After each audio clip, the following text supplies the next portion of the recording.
So tell me about Old Blue. Old Blue.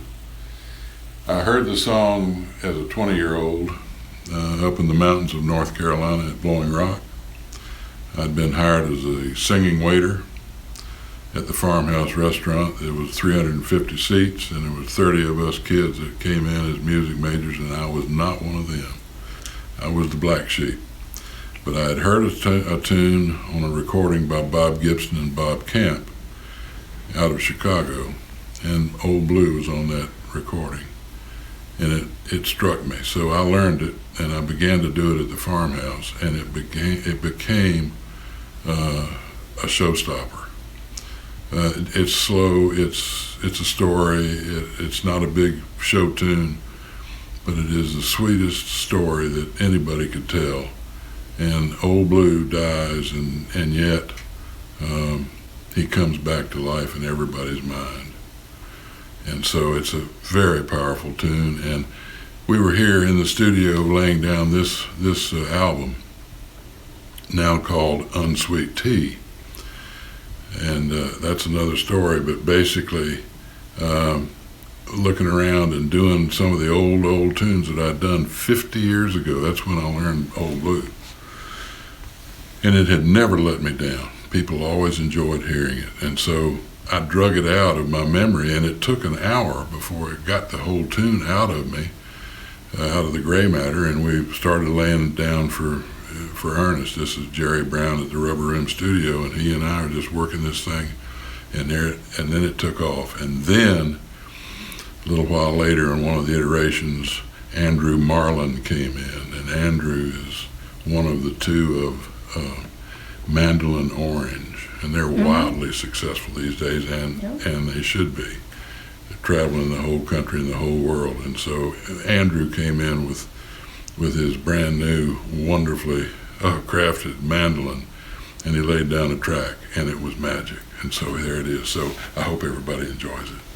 So you were calling this album Straight No Chaser. Now we've renamed it. Yeah, we were going to be Straight No Chaser, and then I had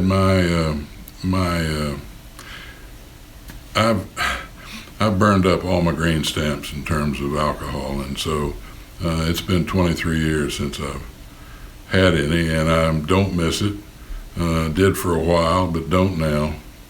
And so the name Straight No Chaser really refers to the fact that this is an album of me and my guitar, and with Andrew Marlin as well for one track.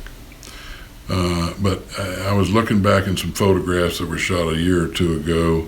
One was taken at a cast party of A Christmas Carol over in Raleigh that I'm now have had the privilege of 22 years as the ghost of Christmas Present in this musical comedy adaptation of A Christmas Carol.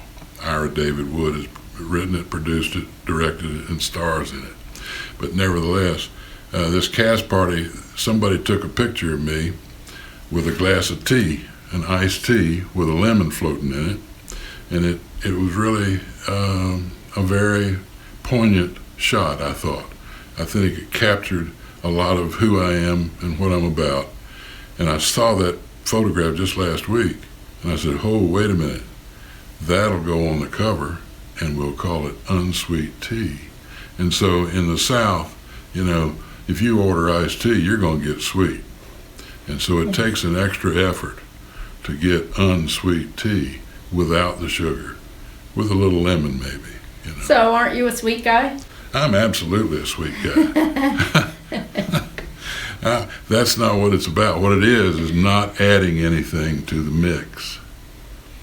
And so I'm a sweet guy doing unsweet tea, drinking unsweet tea, which is the way I prefer to have it. So, unadulterated. Well, yeah, there you go. Straight up, John. Straight up. Straight up. No production values, no nothing. We're just here and doing. And this comes from 50 years. I've had bands and we've played and have wonderful times through the years. We've got several videos with this sort of thing recorded. But I kept hearing, when I did a solo gig, people would come up to me and say, wow, we got to hear what you do. And I said, well, isn't that nice? And so it's not a bragging kind of thing. It's just, this is what I do. And with it, I've changed keys in virtually my entire repertoire and brought my vocal down to the natural range that it's always been in and not where it needed to be for something else, some other reason. And I have sunk down into myself musically with this album. And it's me.